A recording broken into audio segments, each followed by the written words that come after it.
Alhamdulillahirrabbilalamin. Wabihi nasta'in ala umuri dunya waddin. Assalatu wassalamu ala asrafil anbiya'i wal mursalin wa ala alihi wa sahbihi ajma'in, amma ba'du. Yang terhormat Ibu Kepala Sekolah SDN Marunda 01 Pagi, Ibu Asma Maimunah MPD.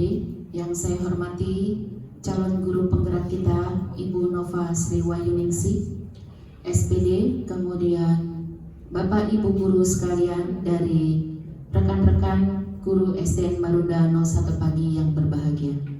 Puji syukur kehadirat Allah Subhanahu wa taala yang mana pada siang hari ini kita dapat berkumpul dalam rangka diseminasi modul 14 tentang penerapan budaya positif dari calon guru penggerak kita Ibu Nova Sriwayuningsih SPD. Tak lupa sholawat serta salam kita sanjungkan selalu kehadirat junjungan Nabi besar kita Nabi Muhammad SAW. Semoga senantiasa kita akan selalu bersama beliau kelak nanti di yaumil akhir. Amin amin ya rabbal alamin. Baiklah Bapak Ibu guru sekalian, sebelum kita mulai acara diseminasi kita pada siang hari ini, marilah sama-sama kita membaca basmalah. Bismillahirrahmanirrahim. Bapak Ibu sekalian, untuk acara berikutnya yaitu sambutan yang akan disampaikan oleh Ibu Kepala Sekolah SDN Marunda 01 Pagi. Kepada beliau kami persilakan.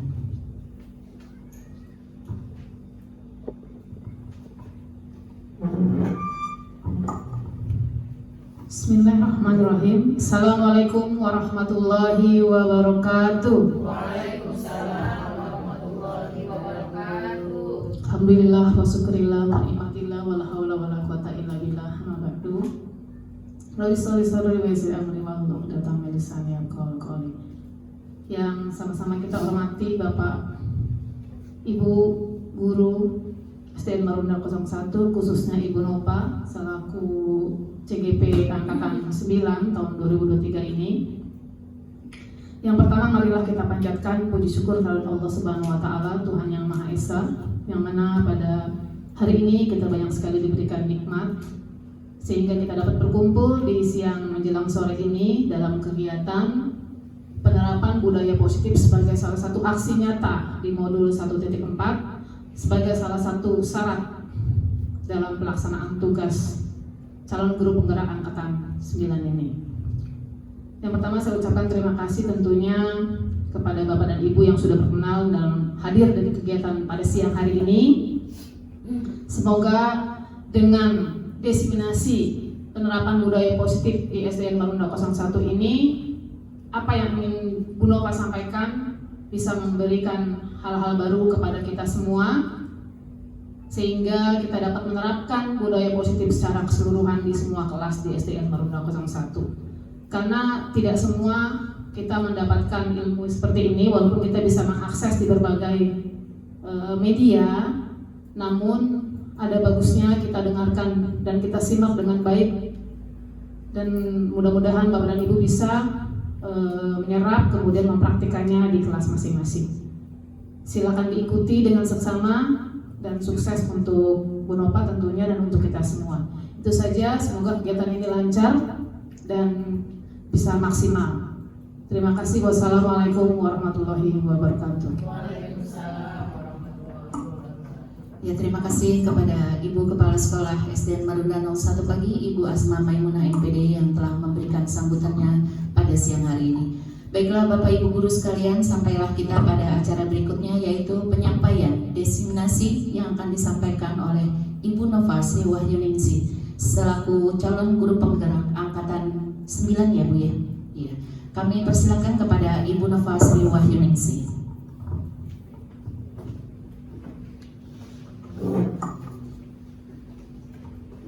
Baik, bismillahirrahmanirrahim. Assalamualaikum warahmatullahi wabarakatuh. Semangat pagi Bapak Ibu. Pagi-pagi luar biasa. Baik, pada kesempatan siang hari ini izinkanlah saya memperkenalkan diri sebagai CGP Angkatan 9 tahun 2023 dari SDN Marunda 01 Pagi. Slide-nya bisa dilanjut, Bu Nisa. Oke. Berikut adalah tiga orang yang membimbing saya selama saya mengikuti CGP. Yang pertama ada Ibu Endang Winarti Farida sebagai fasilitator saya yang berasal dan domisili di Yogyakarta. Beliau adalah kepala sekolah. Selanjutnya adalah Bapak Husaini Lau, pengajar praktik. Beliau adalah guru SMK 36. Kemudian yang terakhir adalah ibu kita bersama, Ibu Asma Maimunah. Pada kesempatan siang ini, izinkanlah saya menyampaikan aksi nyata diseminasi modul 1.4 penerapan budaya positif di SDN Marunda 01 Pagi. Salawat serta salam marilah sama-sama kita junjukkan kepada Nabi besar Muhammad SAW, karena berkat rahmat dan hidayahnya kita semua bisa berkumpul di tempat yang insya Allah dimuliakan oleh Allah Subhanahu Wa Taala. Rabbi shrah li sadri wa yassir li amri wahlul 'uqdatam min lisani yafqahu qawli. Selanjutnya, Bu. Nah, sebelum saya memulai menyampaikan materi supaya tidak mengantuk, saya akan memberikan pantun. Tolong dibantu dengan cakep ya Bapak Ibu ya. Kayaknya Bapak Ibu pada diem-diem baik. Ngantuk ya Bu ya. Habis ini ada ice breaking ya Bu ya. Dan di samping sana. Gimana Pak Ulam? Masih aman? Aman ya, insya Allah aman. Oke, tolong dibantu cakepnya. Diberi orang ucapan terima kasih. Tolong ucapkan dengan pelan-pelan. Saya Nova Sriwayuningsih, calon guru penggerak angkatan 9. Satu lagi boleh nggak Bapak Ibu? Boleh ya. Oke. Ucapannya jangan pelan-pelan agar terlihat orang aktif. Calon guru penggerak angkatan 9 izin memaparkan budaya positif. Terima kasih Ibu-ibu untuk menambah semangatnya lagi supaya sumringahnya lebih lebar lagi. Kita ice breaking dulu. Tolong dibantu Ibu Nisa ice breakingnya. Jadi ice breakingnya adalah di sini berkenaan dengan numerasi, bertepatan dengan AMBK dari literasi dan numerasi. Jadi di sini saya putarkan nanti lagu 1 ditambah 1. Misalkan 1 ditambah 1 sama dengan ketika sampai di kata sama dengan oper mic-nya ke sebelahnya. Ya. Oke, jadi Bapak Ibu memikirkan operasi bisa penjumlahan, pengurangan, pembagian atau perkalian. Contoh ya, saya contohkan.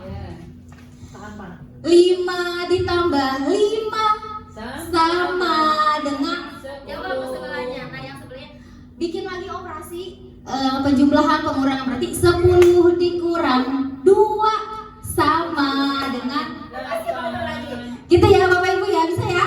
Oke, supaya lebih seru saya minta berdiri semuanya ya, supaya semuanya bergerak ya, supaya tidak mengantuk. Oke ya.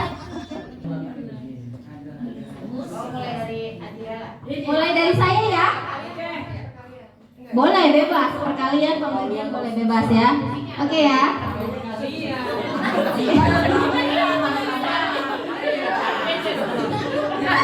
Ayo kita bernyanyi dengan konsentrasi ya.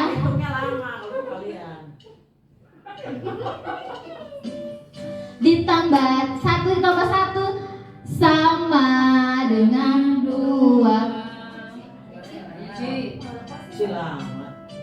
Ulang ya. Ulang ya. Diulang dulu Bu Nisa. Ditambah 1 gitu. Sama dengan belum Bu Haji, belum. Ditambah 2.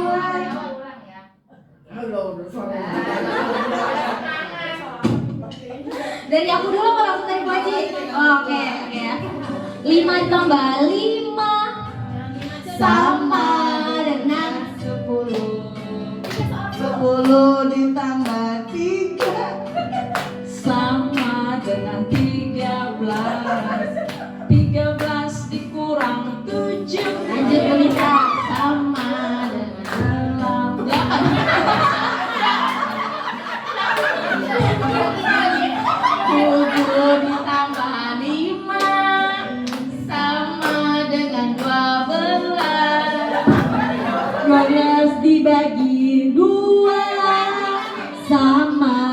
dengan 2 ditambah 5 sama dengan 11. 4 kali 16 dikali 2 sama dengan 14.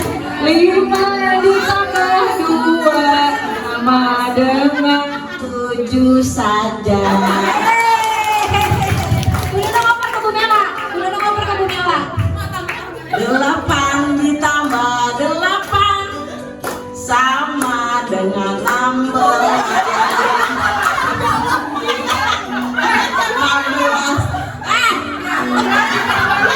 16 ditambah 7 sama dengan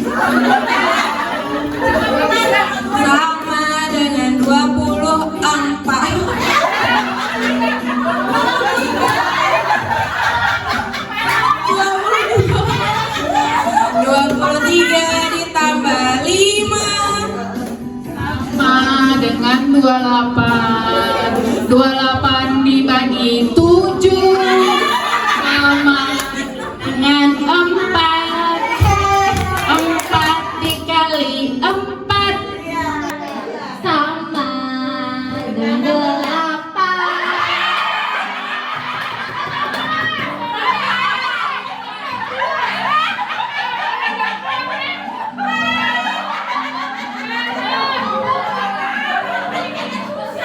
Oke, terima kasih Bapak Ibu dan Jadi kita memang butuh lihat apa numerasi deh. Ayo Bapak Ibu semuanya.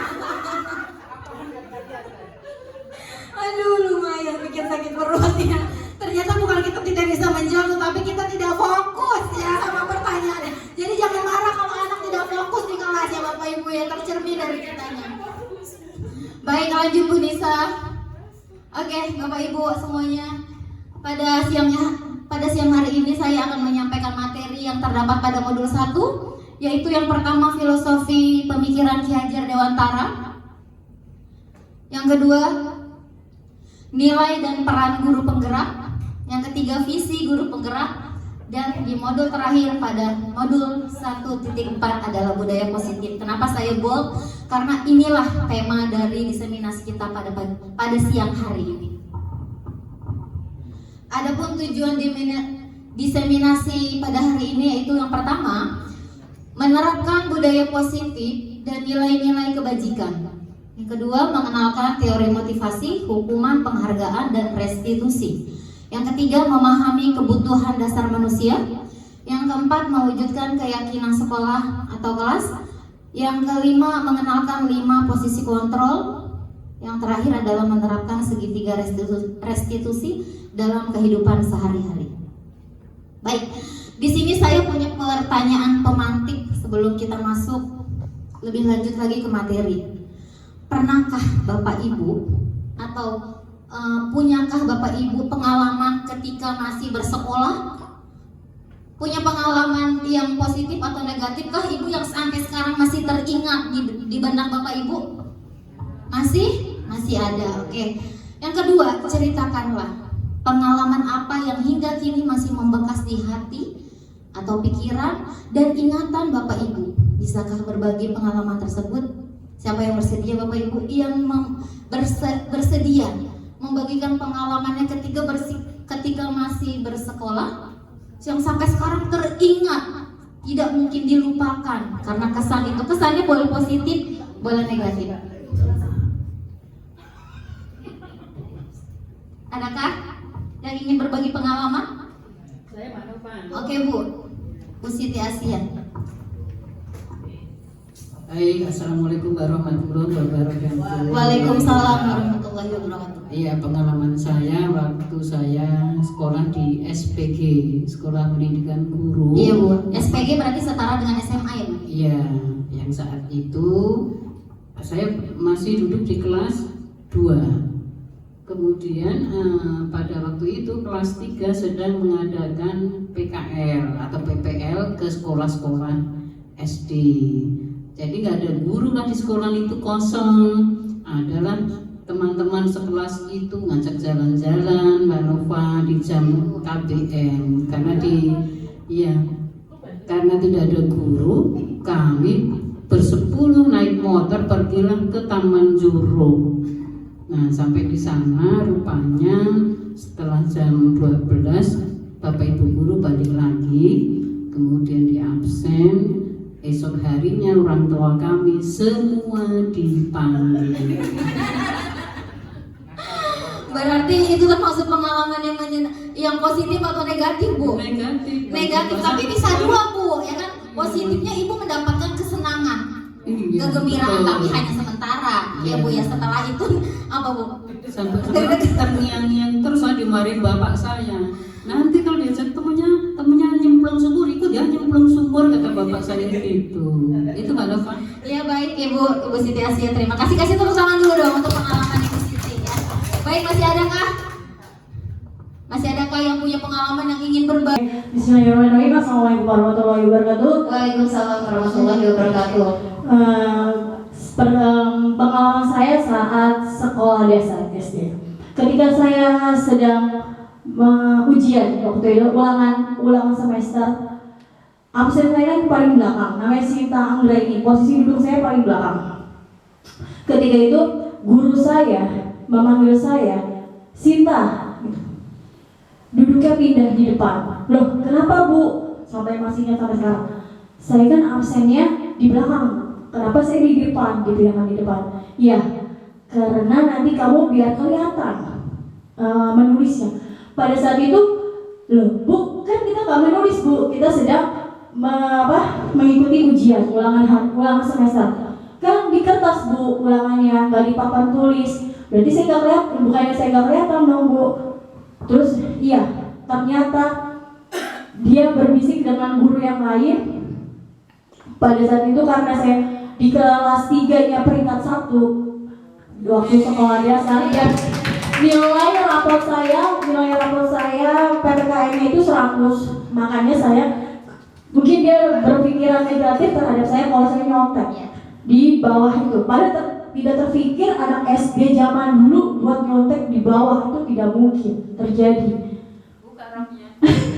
Makanya sampai dia lihat ke belakang, sampai dia ngecek ke belakang posisi duduk saya. Oh iya benar, ini anak-anak ini benar-benar sungguh-sungguh untuk belajarnya seperti itu. Sampai sekarang saya selalu teringat apa yang dibicarakan oleh guru saya, namanya Ibu Yuli. Masih ingat Pak? Waktu kelas 4. Oke, terima kasih Ibu Nova. Baik, terima kasih dengan pengalaman Ibu Sinta. Ya. Berarti pengalamannya gimana Bu Sinta? Positif atau negatif?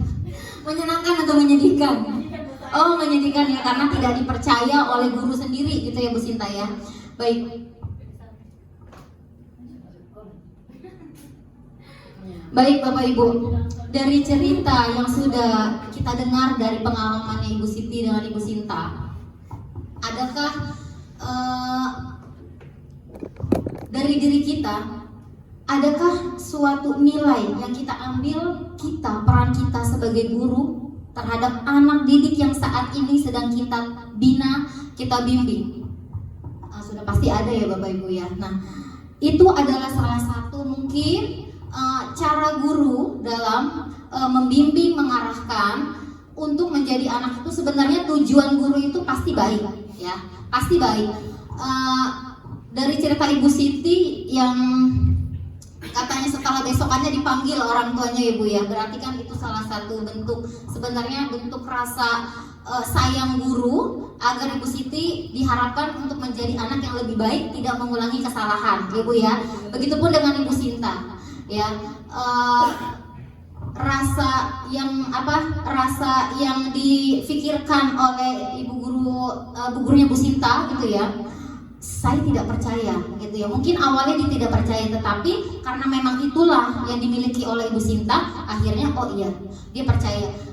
Bukan semata-mata ingin menjudging ya Bu ya, ingin menilai, tetapi di situ ada unsur ada unsur memvalidasi lagi ya, bahwa benar gak sih anak ini gitu ya Bu ya. Melanjutkan ke materi selanjutnya, di sini ada kata disiplin. Tema ini berhubungan dengan cerita dari Bu Siti, disiplin. Mari kita pikirkan sejenak, apa pertama kali dalam benak kita ketika kita mendengar kata disiplin? Aturan, patuh. Ada lagi selain aturan, patuh yang disebutkan oleh Bu Sundari? Apa sih pertama kali dalam benak kita? Disiplin. Kamu harus disiplin ya. Tertib. Oke. Taat. Oke.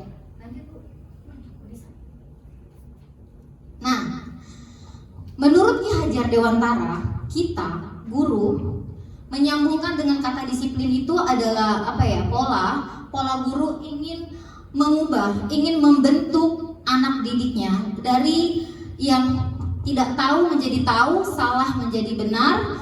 Menurut Ki Hajar Dewantara, kita sebagai guru diibaratkan adalah seorang petani, sedangkan murid adalah padi. Dalam hakikatnya sama kewajibannya dengan seorang pendidik yang menanam padi misalnya. Hanya dapat menuntun tubuhnya padi. Ia dapat memperbaiki kondisi tanah, memelihara tanaman padi, memberi pupuk dan air, membasmi ulat-ulat atau jamur-jamur yang mengganggu hidup tanaman padi dan lain sebagainya.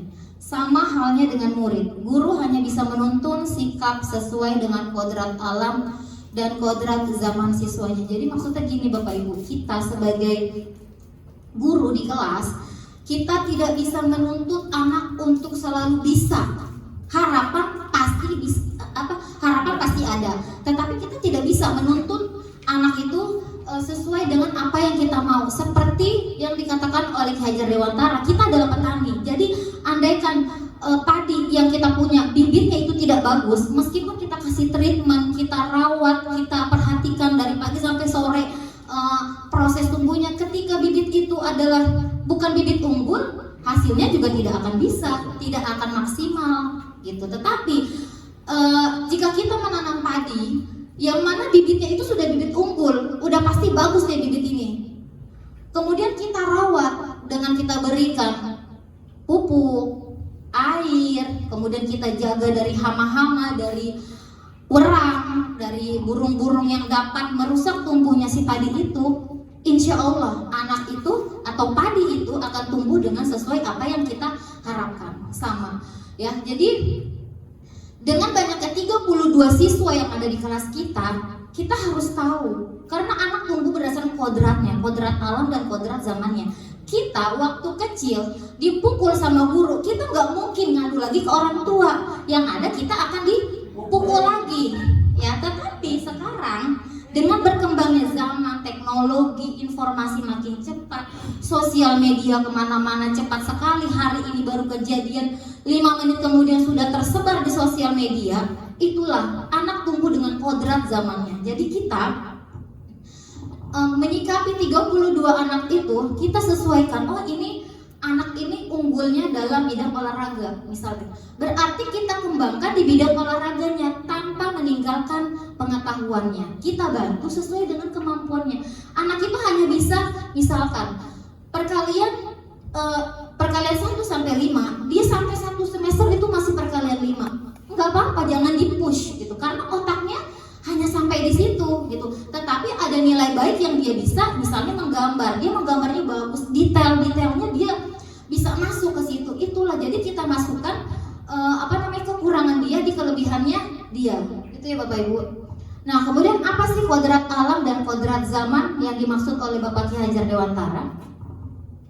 Kodrat alam adalah terkait dengan potensi atau bakat yang mereka miliki, baik dari ras, suku, bahkan tempat mereka berasal, hingga karakteristik lingkungan budaya daerah mereka. Jadi yang tadi seperti saya utarakan, kita yang mungkin tumbuh dan besar di daerah apa ya kita ya, letak geografisnya dan lingkungan dia tumbuh sampai besar. Ya contoh kita dia gini, mungkin karena kita terbiasa tinggal di, bisa dibilang kita kota keras ya, pelabuhan, terbiasa melihat kontainer. Jadi ketika kita berjalan melihat kontainer, atau mungkin ya ini mas saya pribadi ya ibu ya, saya tidak takut lagi karena itu adalah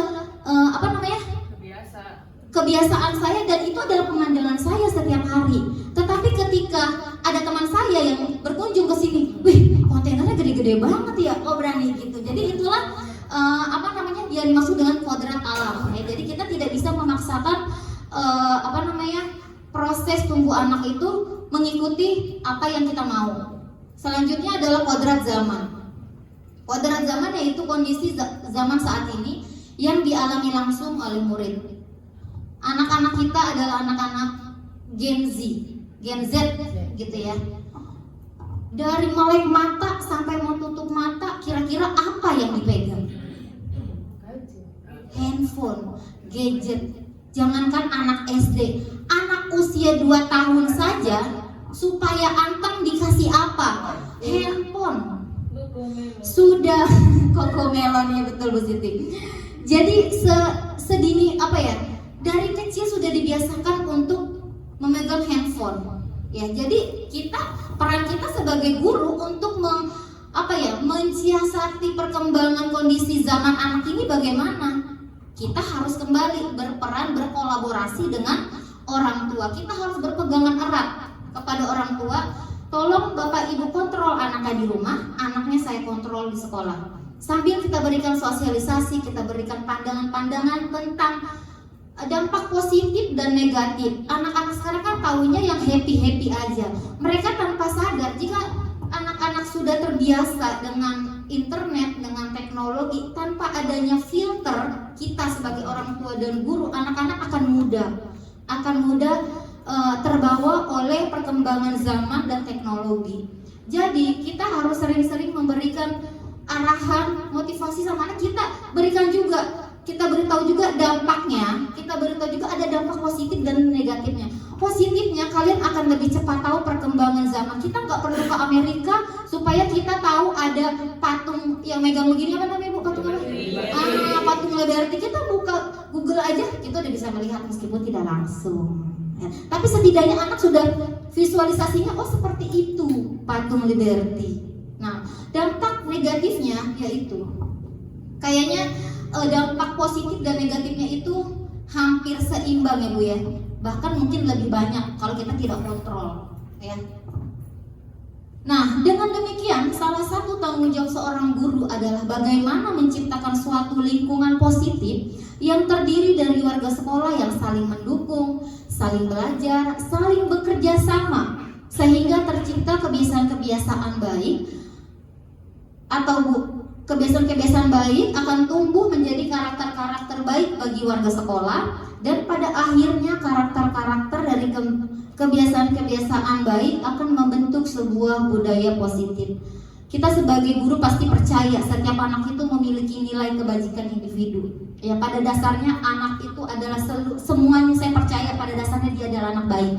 Mungkin dia menjadi tidak baik atau kurang baik karena ada faktor eksternal. Ya salah satunya dengan adanya kebiasaan yang panjang atau dampak negatif dari pola hidupnya dia dengan adanya penggunaan gadget ya.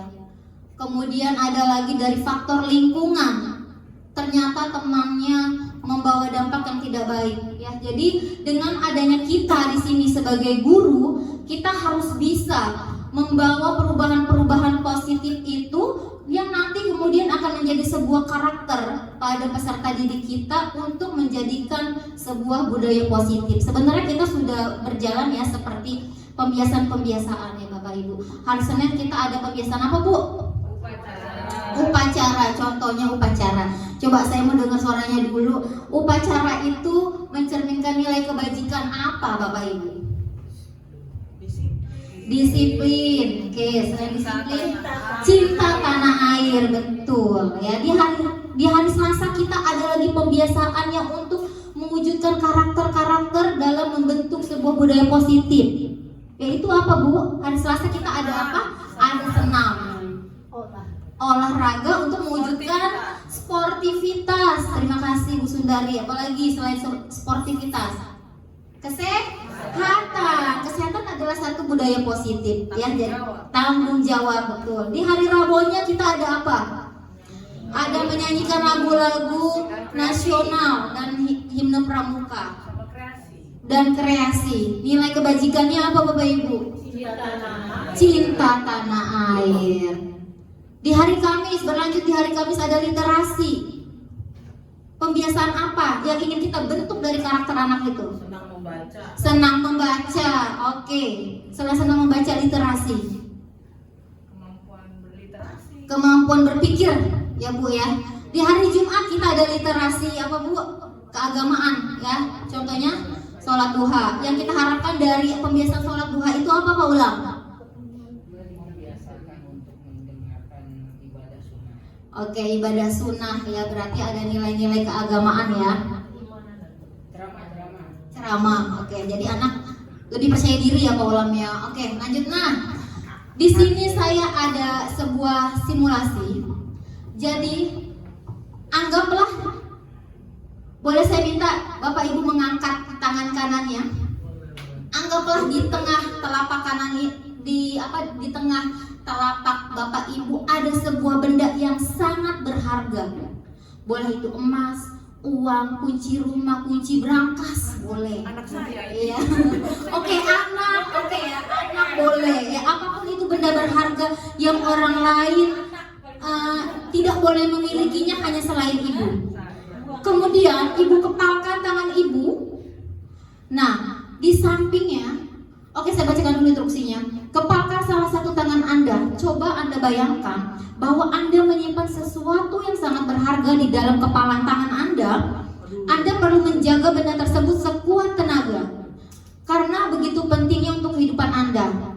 Nah, kemudian ada rekannya, tugas B, mencoba dengan segala upaya untuk membuka kepalan tangan Bapak Ibu. Tangan B boleh membujuk, menghardik, mengintimidasi, memarahi, menggoda, menggelitik, bahkan menawari Anda uang supaya kepalanya itu terbuka.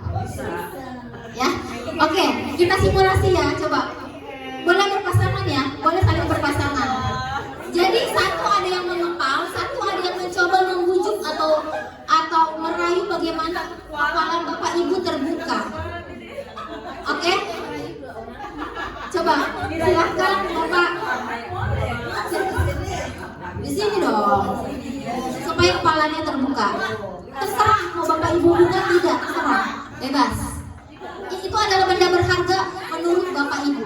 Oke, iya, coba. Oke. Silahkan. Oke, mesti ada dengan cara menghardik ya. Oke, Bu Mela dengan cara menggelitik.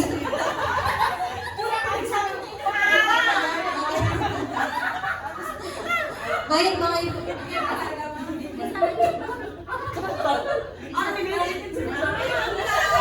Nah, baik. Setelah kita simulasi kepalan tangan, apakah Anda membuka kepalan tangan Anda? Buka tidak Bapak Ibu? Tidak. Ada yang buka? Ada yang buka? Ada. Mengapa Anda membuka kepalan tangan Anda? Coba yang tidak membuka siapa? Oke, coba. Bu Sinta, saya meminta alasan Bu Sinta mengapa Bu Sinta tidak membuka kepalan yang sudah bagaimana cara Bu Sinta menghardik, memaki, tetapi Bu Sinta tetap mempertahankan kepalanya. Oke, kenapa saya tidak membuka kepala saya? Karena itu adalah harta tahta yang paling berharga di hidup saya. Hidup dan mati saya hanya untuk permata hati saya, yaitu kedua anak saya, Ika Naya dan Gibran. Terima kasih. Terima kasih Bu Sinta. Ada yang membuka di sini? Ada yang membuka?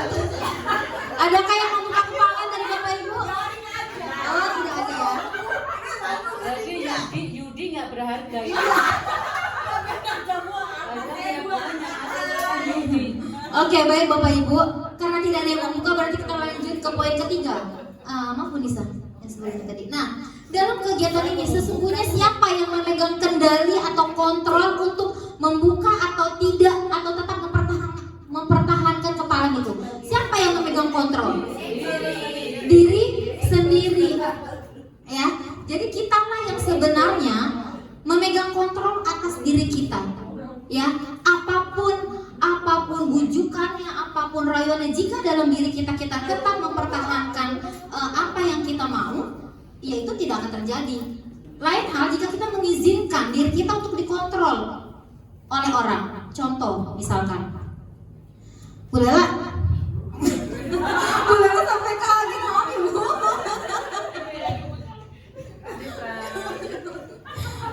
Bu Lela, ntar pagi sarapan lontong sayur yuk. Nah, jawabannya bebas dengan Bu Lela. Apakah Bu Lela tetap dengan pilihannya? Enggak, saya maunya nasi goreng gitu. Atau Bu Lela menginginkan seperti saya. Jadi jika saya tanya dulu deh, gimana Bu Lela?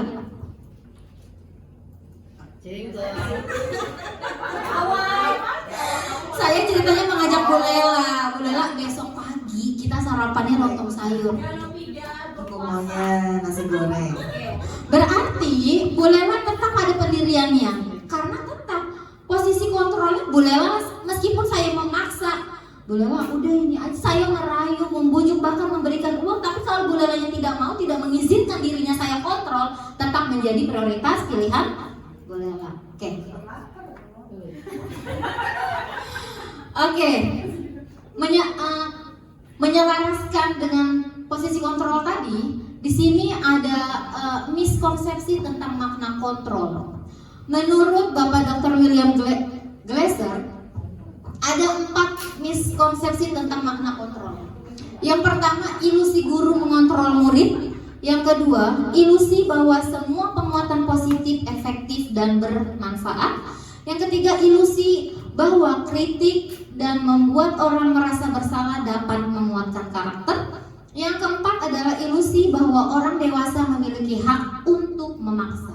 Penjelasannya adalah yang pertama, ilusi guru mengontrol murid.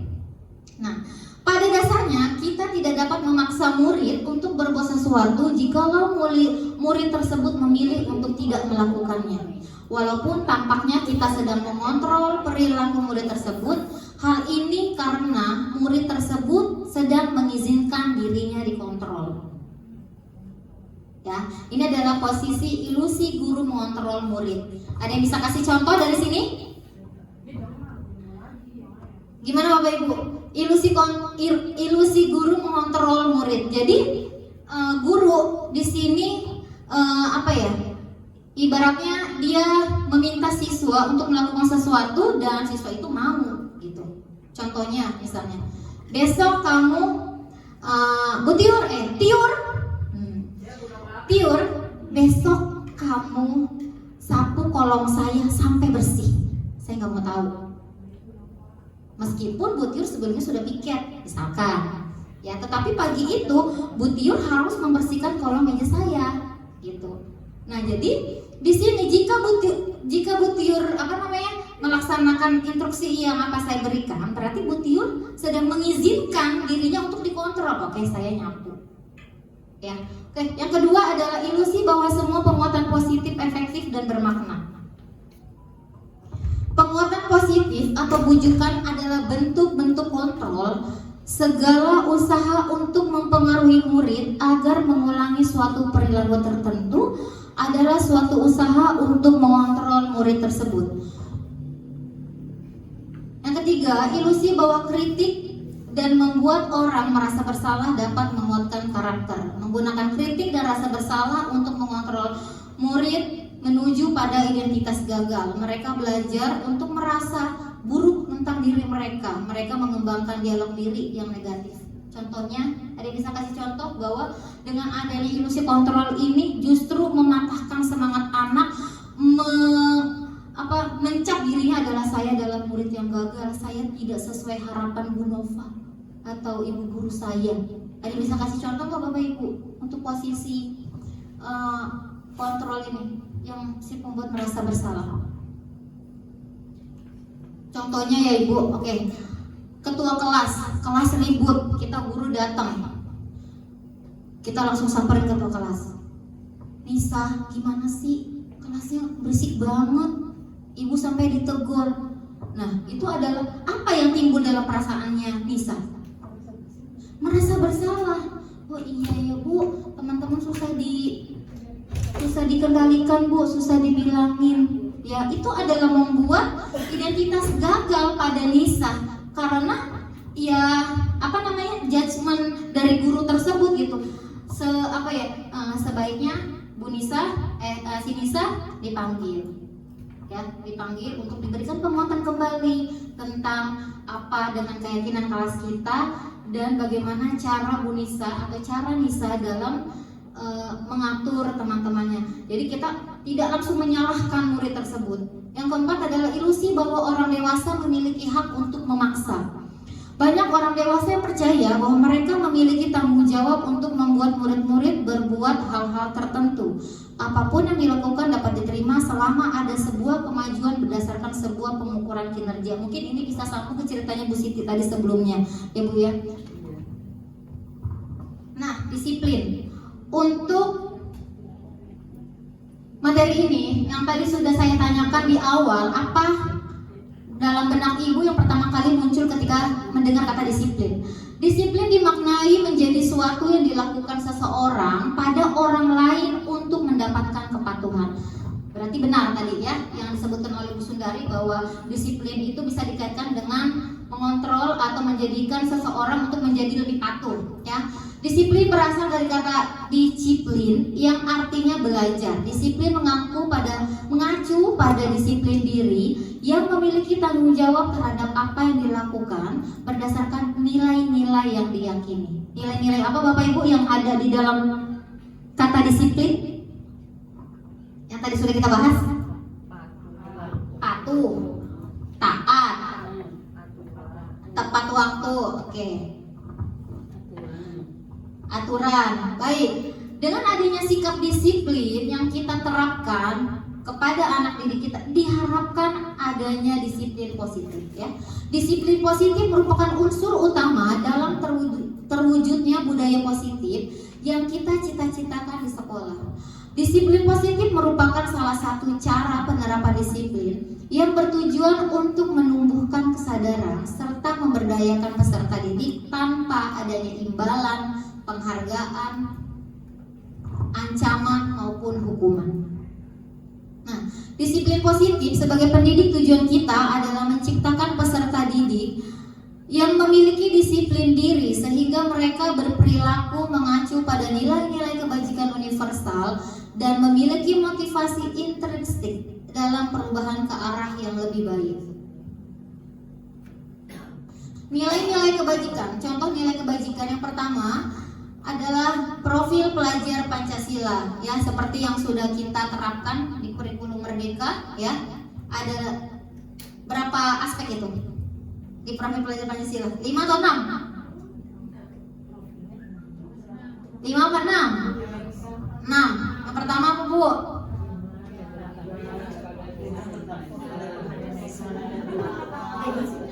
Apa? Ya kan ada lagunya ya Bu ya. Kita nyanyi boleh? Boleh dong, udah pada hafal dong. Udah pada hafal ya. Ayo kita nyanyi. Tolong bantu saya menggunakan mic satunya. Baik ibu-ibu, kita keluarkan suara emas kita ya supaya tidak mengantuk. Yuk, profil pelajar Pancasila pertama. Pelajar Pancasila beriman dan bertakwa pada Tuhan yang esa dan berakhlak mulia, berkebinekaan global, gotong royong mandiri, kreatif dan bernalar kritis. Tepuk tangan untuk kita semua ya, kalian paling betul. Oke, lanjut. Yang kedua adalah IBO Primary Years Program atau pendidikan sekolah dasar ya, yang memiliki nilai kebajikan yaitu toleransi, rasa hormat, integritas, mandiri, menghargai, antusias, empati, keingintahuan, kreativitas, kerjasama, percaya diri, dan komitmen. Ini adalah yang diharapkan muncul di usia 3 sampai dengan 12 tahun. Jadi PAUD sampai dengan SD diharapkan setelah anak-anak menempuh pendidikan PAUD, TK, dan SD diharapkan minimal sudah memiliki nilai-nilai kebajikan yang tertera pada layar ya. Kemudian keterampilan hidup, dapat dipercaya, lurus hati, pendengar yang aktif, tidak merendahkan orang lain, dan memberikan yang terbaik dari diri. Jadi ini adalah keterampilan hidup yang sebenarnya bisa tumbuh dengan sendirinya asalkan kita mau mengembangkan dan mengarahkan anak-anak didik kita. Nah, kita bergerak ke materi selanjutnya yaitu 5 kebutuhan dasar manusia. Ada dasarnya kita manusia memiliki 5 kebutuhan dasar. Bisa dibantu baca Bu Sinta? Yang pertama itu tuh yang dibahas.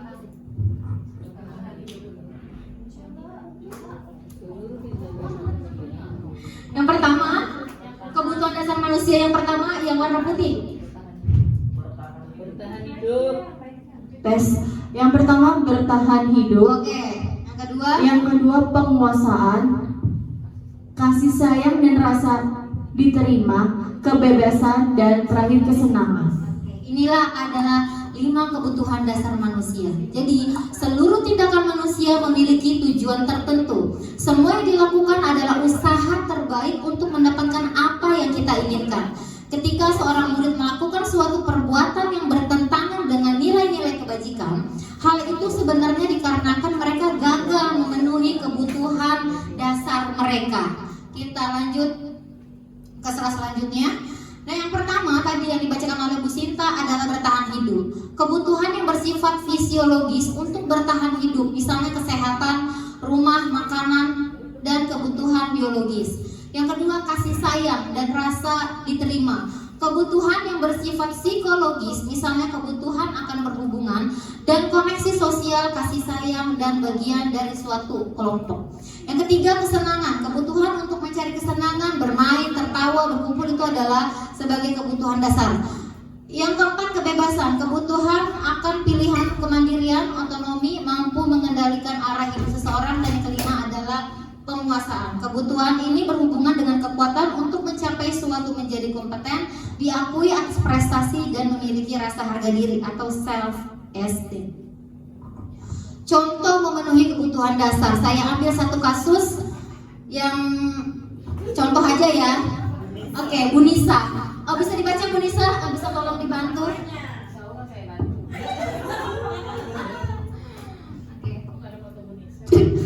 Contoh memiliki kebutuhan dasar. Bu Nisa, guru wali kelas 2C di SDN Marunda 01 Pagi, sedang bingung menghadapi ulah salah satu murid di kelasnya bernama Faruk.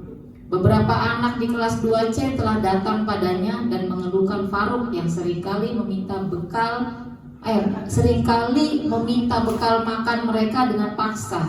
Jika Anda menghadapi situasi seperti Ibu Nisa, apa yang akan Anda lakukan? Menurut Anda, kira-kira apa alasan Faruk melakukan hal itu? Oke. Sudah dimengerti Ibu soalnya? Jadi ada kasus di kelas 2C bernama Faruk, ya. Faruk itu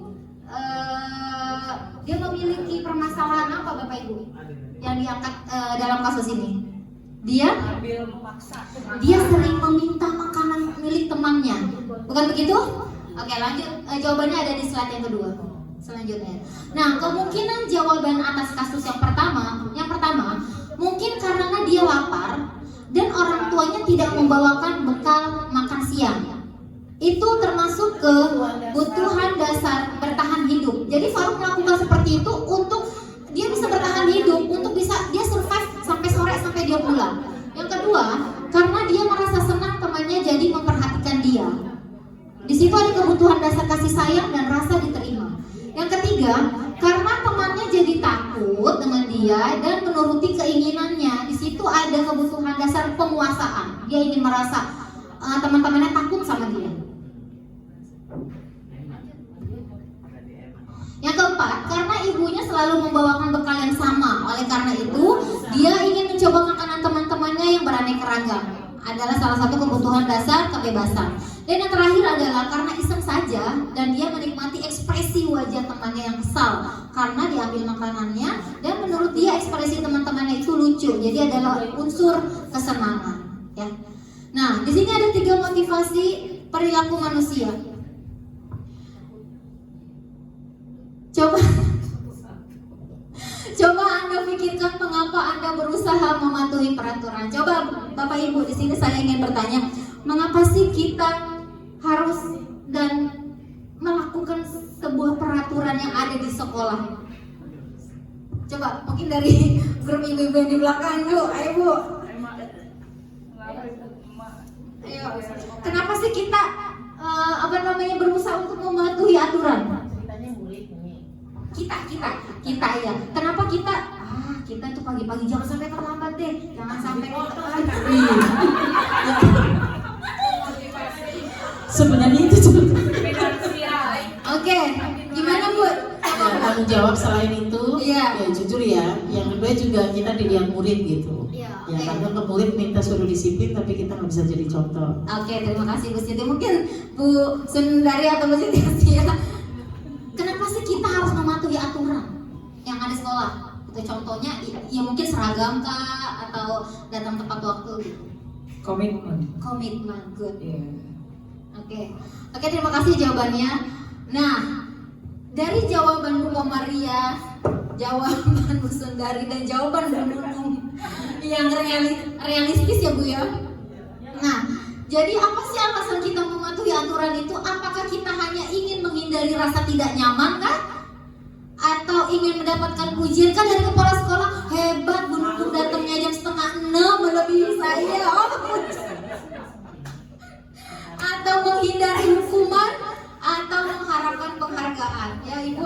Menurut Jan Gosan, 3 motivasi perilaku manusia. Yang pertama yaitu untuk menghindari ketidaknyamanan atau hukuman.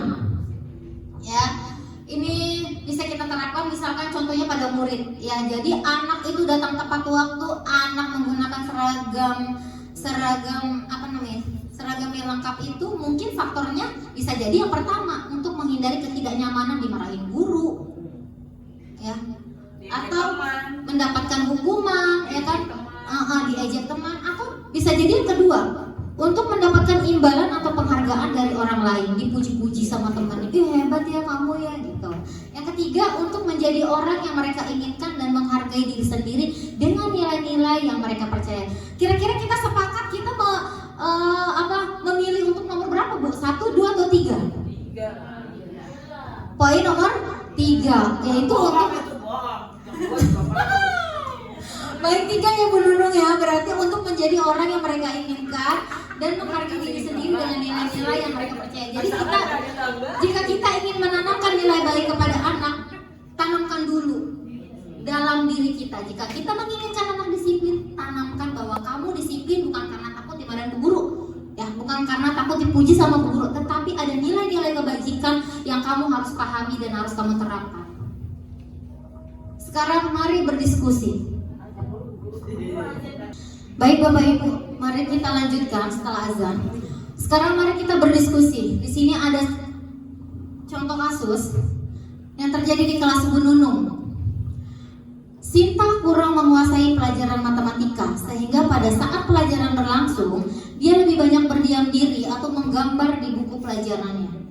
Pada saat Bu Guru Nunung menanyakan pertanyaan, Sinta menjadi gugup dan tak sengaja menjatuhkan tasnya dari kursi, serta tiba-tiba menjadi gagap pada saat berupaya menjawab. Seluruh kelas pun tertawa melihat perilaku Sinta yang bicara tergagap dan terkejut.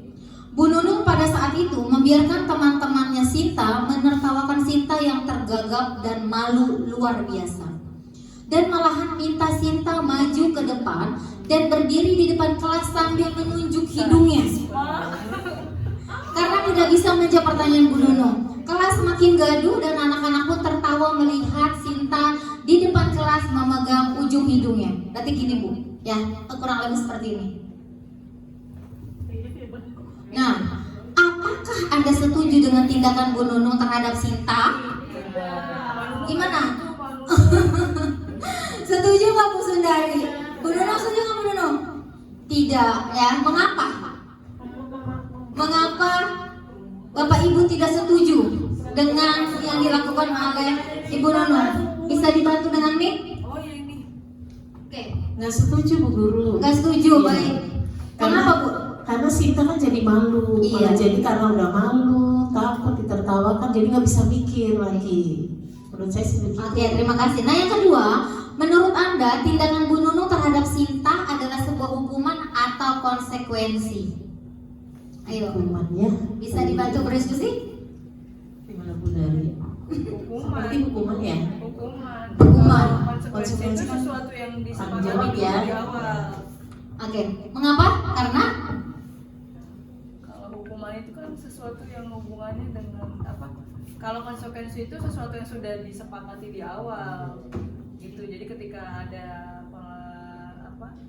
pelanggaran atau sesuatu yang di luar dari apa yang sudah disepakati, itu namanya konsekuensi. Konsekuensi, Ya, dia oke. menerima konsekuensinya. Tapi konsekuensi itu harusnya adalah sesuatu yang berhubungan dengan hal positif yang membangun dia Yes. kesadaran pada dirinya. Tapi kalau Hukuman? biasanya hubungannya dengan apa namanya lebih ke fisik, Fisik lebih ke- ya, menghardik. Ya.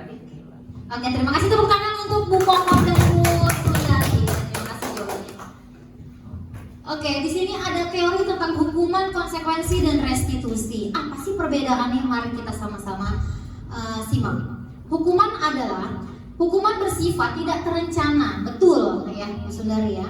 Atau tiba-tiba anak atau murid tidak tahu apa yang akan terjadi dan tidak dilibatkan. Hukuman bersifat satu arah dari pihak guru yang memberikan dan murid hanya menerima suatu hukuman tanpa melalui suatu kesepakatan atau pengarahan dari pihak guru, baik sebelum atau sesudahnya. Hukuman yang diberikan bisa berupa fisik maupun psikis. Murid atau anak disakiti oleh suatu perkataan atau perbuatan. Sedangkan konsekuensi sudah terencana atau sudah disepakati sebelumnya, sudah dibahas dan disetujui oleh murid dan guru. Umumnya bentuk-bentuk konsekuensi dibuat oleh guru dan murid sudah mengetahui sebelumnya konsekuensi yang akan diterima bila ada pelanggaran. Konsekuensi biasanya diberikan berdasarkan data yang umumnya dapat diukur. Misalkan setelah 3 kali tugas tidak diselesaikan, mengerjakan di dalam atau di jam istirahat. Sedangkan restitusi adalah ketika murid berbuat salah, guru akan menanggapi dengan mengajak murid berefleksi tentang apa yang mereka lakukan untuk memperbaiki kesalahan mereka sehingga mereka menjadi pribadi yang lebih baik dan menghargai dirinya. Bergerak ke materi selanjutnya yaitu keyakinan kelas.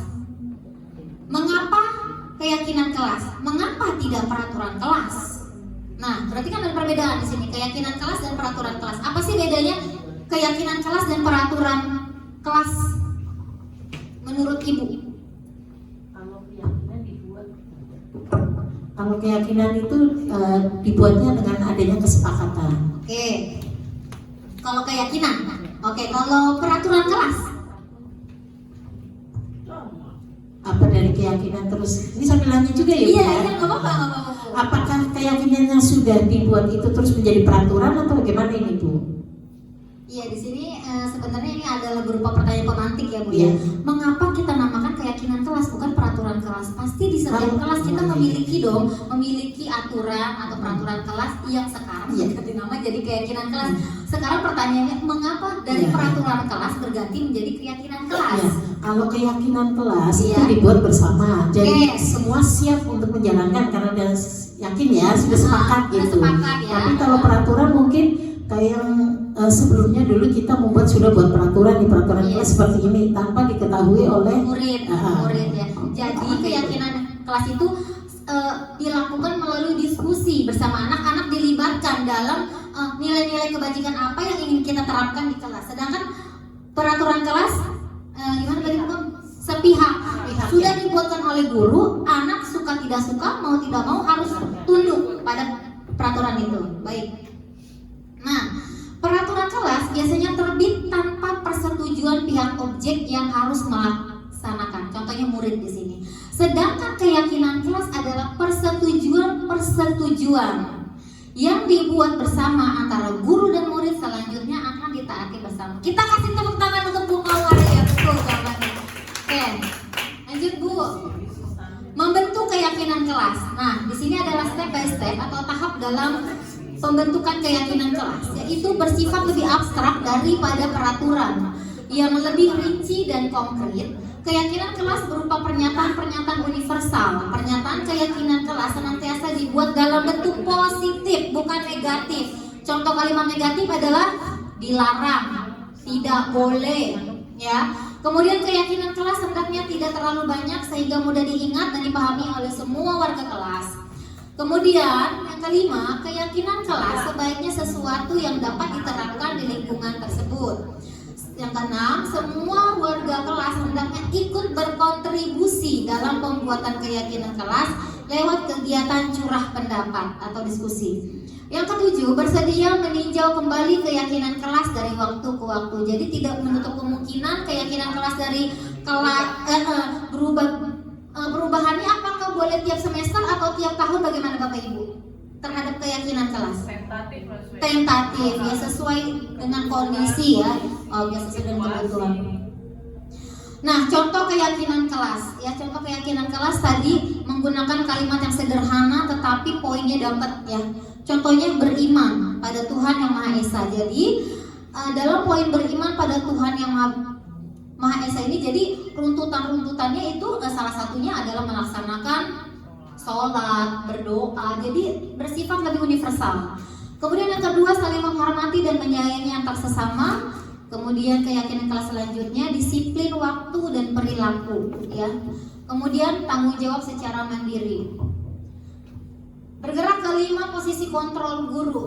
Nah, di sini adalah aktivitas kita sehari-hari dalam kita mendisiplinkan murid. Berada di posisi manakah kita saat ini? Ya, saya pun ketika mendapatkan materi, saya terkejut. Ternyata saya berada di salah satu poin, bahkan 2 poin dari posisi kontrol tersebut. Ya, yang pertama adalah penghukum. Yang kedua, pembuat merasa bersalah. Yang ketiga, teman, pemantau, dan manajer. 5 posisi kontrol penghukum. Ya, seorang penghukum bisa menggunakan hukuman fisik maupun verbal. Kalimat yang dilontarkan terhadap murid seperti patuhi saya atau awas. Jadi ada ancaman. Terus kamu selalu saja salah. Jadi menghardik anak itu selalu menjadi identitas yang gagal. Selanjutnya posisi kontrol pembuat merasa bersalah. Pada posisi ini biasanya guru akan bersuara lebih lembut, memanfaatkan situasi hening, merasa tidak nyaman, bersalah, atau rendah diri.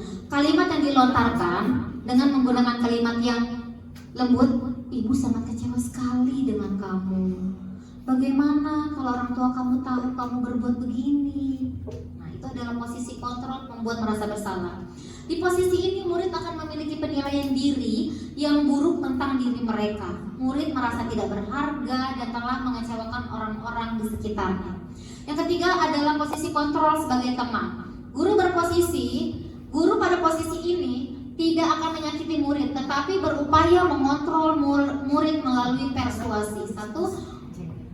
Positif, hubungan baik yang terjalin, ada humor dan mempengaruhi seseorang. Mereka akan berkata, ayo bantulah demi ibu ya. Ya sudah, kali ini tidak apa-apa, nanti ibu bantu selesaikan. Jadi anak lebih sedikit banyak kan, dikit-dikit dibantu gitu loh. Jadi ini adalah salah satu hal positifnya. Dan ada hal negatifnya dari posisi ini. Hal negatif dari posisi teman adalah bila suatu saat guru tersebut tidak membantu, maka murid akan kecewa karena sudah terlanjur terbiasa dibantu sama guru. Ya kok ibu nggak bantu saya lagi sih bu, gitu. Jadi mengandalkan ya. Kemudian murid hanya akan bertindak untuk guru tertentu dan tidak untuk guru yang lainnya. Jadi dia baiknya hanya guru yang dianggap yang suka membantu dia. Ketika ada guru yang lain, mereka tidak akan menganggap karena dia merasa nyamannya, dia sudah merasa diperhatikannya oleh guru yang sering membantu dia. Itu adalah hal negatifnya. Kemudian di posisi kontrol pemantau, posisi pemantau berdasarkan pada peraturan-peraturan dan konsekuensi dengan menggunakan sanksi atau konsekuensi. Kita dapat memisahkan hubungan pribadi kita dengan murid. Pertanyaan yang diajukan seorang pemantau, peraturannya apa? Sanksinya atau konsekuensinya apa? Seorang pemantau sangat mengandalkan catatan. Nah, ini biasanya kita nih, ada anak yang tidak mengerjakan PR, tulis di buku apa namanya? Buku penghubung, buku hijau, buku kasus gitu ya Bu ya. Jadi ini adalah salah satu posisi kontrol kita guru sebagai pemantau. Kita mengandalkan data-data yang kita punya. Selanjutnya adalah posisi kontrol manajer.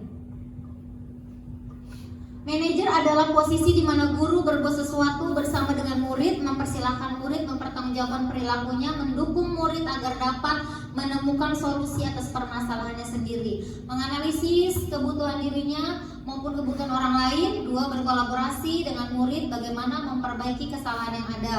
Seorang manajer akan berkata apa yang kita yakini. Jadi dia akan kembali lagi ke keyakinan kelas. Jadi ketika ada murid yang salah, dia tidak langsung menghakimi, menghardik, atau langsung mengidentitaskan murid itu gagal, tetapi mencari tahu dulu kenapa murid ini bisa melakukan hal seperti ini. Kemudian dibawa untuk apakah kamu ingat keyakinan kelas atau peraturan yang sudah kita buat sebelumnya? Apakah sudah sepakat? Jadi memberikan solusi atas permasalahan yang murid sedang hadapi atau sedang murid lakukan. Nah, di sini saya punya sedikit cuplikan video.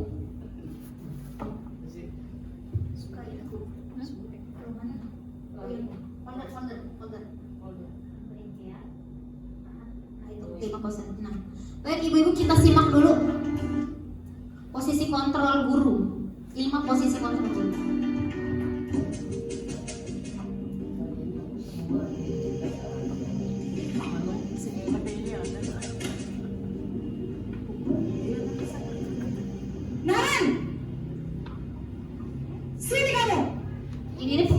Posisi kontrol penghukum ya Bapak Ibu. Selalu terlambat. Kamu deh pasti terlambat. Maaf Bu, saya. Apa coba? Alasan kamu apa lagi? Kapan sih kamu tidak terlambat? Malas sekali ya kamu jadi anak. Saya. Dasar pemalas. Gak kapok-kapok sih kamu. Sudah berapa kali terlambat? Sana, kamu keliling lapangan basket 2 kali. Kenapa saya harus keliling lapangan basket, Bu? Kenapa? Kamu orang ibu. Berani-beraninya jawab. Sudah terlambat, masih berani jawab pula. Sekarang, keliling lapangan basket 5 kali sekalian. Biar kapok. Di sini anak tidak diberikan kesempatan untuk menjelaskan, Bapak Ibu. Guru hanya langsung menghardik, menghukum. Lapangan basket. Yang kedua, posisi pembuat merasa bersalah.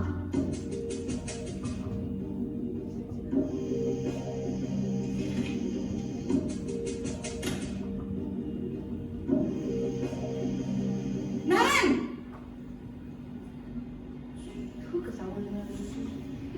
Selamat pagi, Bu.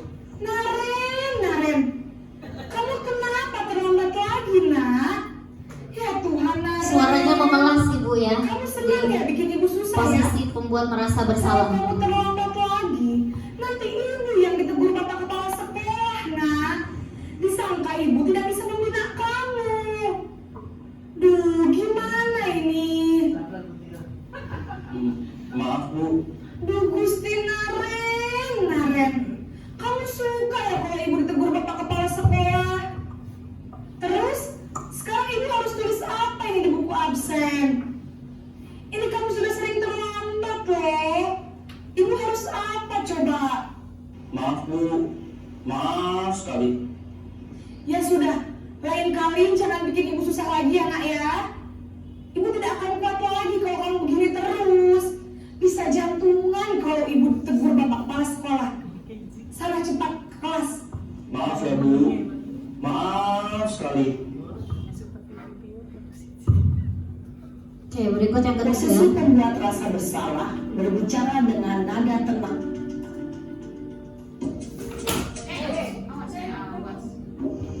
Nah, ini dia tadi posisi kontrol sebagai teman. Naren.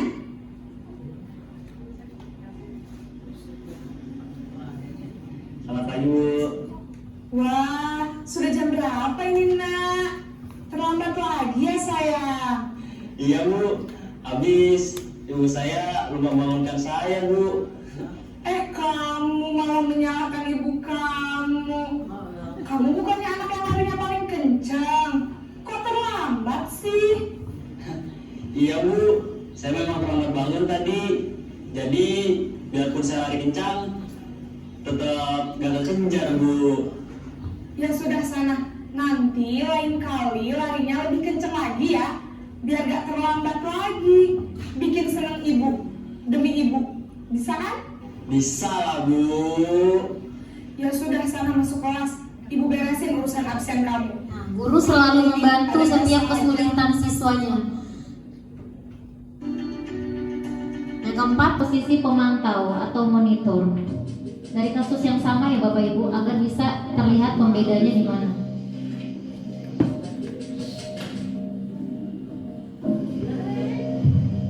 Naren,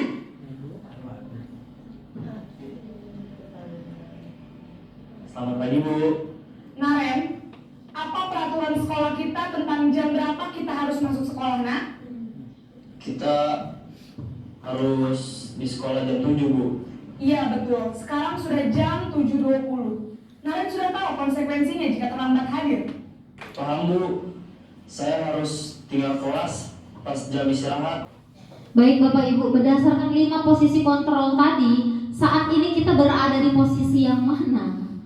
Coba.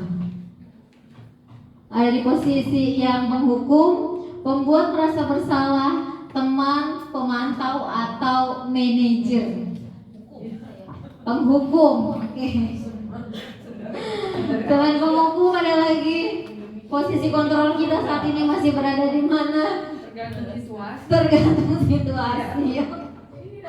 Oke. Ternyata setelah mempelajari modul ini, saya sekarang tahu berada di posisi mana saya, dan saya akan bergerak untuk menuju ke posisi kontrol yang terakhir, manajer ya ibu-ibu ya. Dan saya harap dengan adanya diseminasi ini juga akan membawa kita kepada perubahan yang lebih baik, budaya positif untuk kita terus kita laksanakan di sekolah kita SD Marunda 01 pagi ini. Nah, berkenaan dengan video tadi, ini adalah materi terakhir yaitu segitiga restitusi. Apa sih segitiga restitusi? Nah, segitiga restitusi itu suatu proses dialog yang dijalankan guru atau orang tua agar dapat menghasilkan murid yang mandiri dan tanggung jawab terhadap kesalahan-kesalahan yang dia buat. Adapun tahapan dalam segitiga restitusi itu yang pertama adalah tahapan menstabilkan identitas. Yang kedua, validasi tindakan yang salah. Yang terakhir adalah menanyakan keyakinan. Apa itu menstabilkan identitas? Yaitu berdasarkan prinsip membuat kesalahan adalah bagian dari proses pembelajaran. Yang kedua, menggeser identitas gagal ke identitas sukses. Validasi tindakan yang salah yaitu berdasarkan prinsip setiap perilaku berupaya memenuhi suatu kebutuhan tertentu. Guru akan menggeser dari pemikiran stimulus respon menjadi proaktif. Dan yang ketiga adalah mengenali dan mengakui kebutuhan murid akan memperbaiki hubungannya dengan murid. Dan yang ketiga, tahapan dari segitiga restitusi itu adalah murid akan diberikan sebuah pertanyaan-pertanyaan bermakna untuk memunculkan motivasi secara intrinsik dan mampu mengkaitkan keyakinan dengan tindakan yang salah. Nah, di sini saya memiliki video yang sudah saya rekam beberapa waktu lalu. Ini adalah contoh yang terjadi di kelas saya. Langsung ke menit 4.50. Berapa? 4.50. 4.50. Ini saya ambil cuplikan saja dari kasus 2. Ayu sering tidak terima, sering diganggu temannya tanpa sebab. Akhirnya Ayu melempar tas temannya.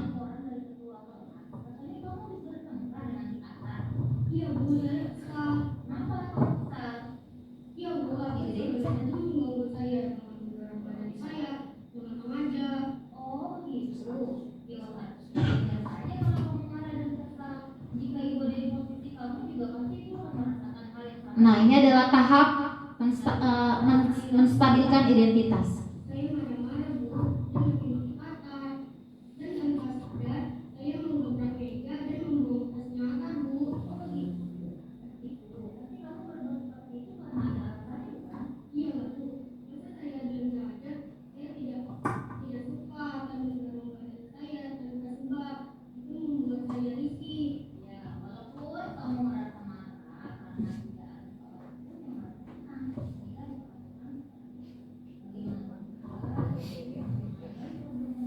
Nah, sampai sini adalah tahapan validasi tindakan yang salah. Jadi kita memberikan penjelasan bahwa tindakan itu salah dengan memberikan solusi.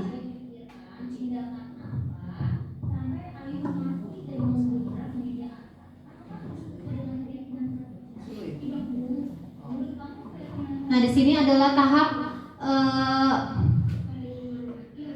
meyakinkan, menanyakan keyakinan, menanyakan keyakinan. dibuat itu kita kaitkan dengan keyakinan kelas atau peraturan kelas yang sudah kita buat sebelumnya, bahwa anak itu tahu bahwa tindakan yang dilakukan itu melanggar aturan keyakinan kelas yang telah disepakati.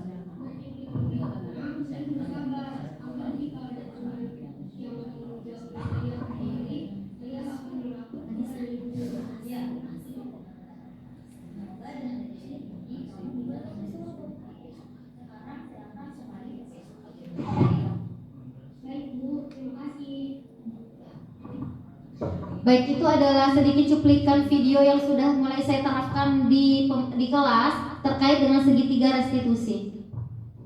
Nah, di akhir saya memiliki quotes, yaitu murid mungkin melupakan apa yang guru ucapkan dalam menjelaskan pelajaran, tapi murid tidak akan lupa bagaimana guru menciptakan kebahagiaan untuk dirinya.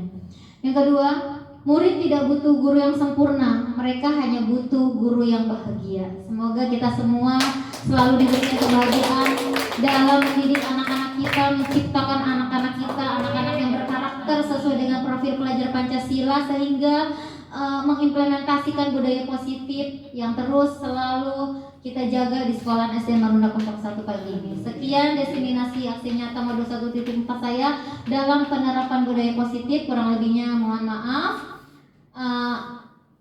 Apakah dari sini ada yang ingin ditanyakan Bapak Ibu? Gimana? Sudah jelas?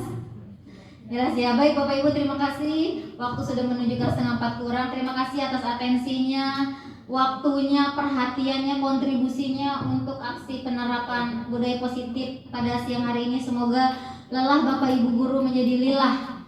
Amin, amin. Oke, sekian dari saya. Wassalamualaikum warahmatullahi wabarakatuh. Ya, luar biasa. Tepuk tangan dong untuk calon guru penggerak kita, ya, Ibu Nova Sri Wahyuningsih. Semoga kedepannya kita dapat mengambil nilai-nilai positif dari aksi nyata yang sudah disampaikan tadi, ya, diseminasi modul 1.4 penerapan budaya positif. Semoga penerapan budaya positif tadi dapat kita ambil dan kita serap dan kita langsung berikan kepada siswa-siswa kita di dalam kelas. Baiklah Bapak Ibu guru sekalian, selesai sudah diseminasi untuk yang disampaikan oleh Ibu Nova Sri Wahyuningsih. Dari saya selaku pembawa acara hari ini, mohon maaf atas segala kekurangan. Wabillahi taufiq wal hidayah. Wassalamualaikum warahmatullahi wabarakatuh. Waalaikumsalam.